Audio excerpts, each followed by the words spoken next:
নমস্কার। আজকে লাঞ্চের থালিতে থাকছে গরম গরম সাদা ভাত, তার সাথে মিক্সড স্যালাড, সাথে একটু আলু সেদ্ধ, বিট গাজর ভাজা পেঁয়াজ দিয়ে, একটা মাছ ভাজাও নিয়েছি, কাতলা মাছ ভাজা, তার সাথে রয়েছে ডাল, আর রয়েছে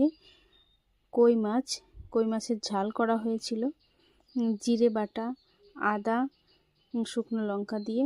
তো কেমন লাগলো এই সিম্পল লাঞ্চ থালিটা অবশ্যই জানাবেন সবাই। ধন্যবাদ সবাইকে। নমস্কার। আজকে লাঞ্চের থালিতে থাকছে গরম গরম সাদা ভাত, তার সাথে মিক্সড স্যালাড, সাথে একটু আলু সেদ্ধ, বিট গাজর ভাজা পেঁয়াজ দিয়ে, একটা মাছ ভাজাও নিয়েছি, কাতলা মাছ ভাজা, তার সাথে রয়েছে ডাল, আর রয়েছে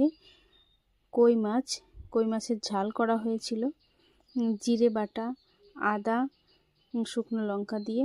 তো কেমন লাগলো এই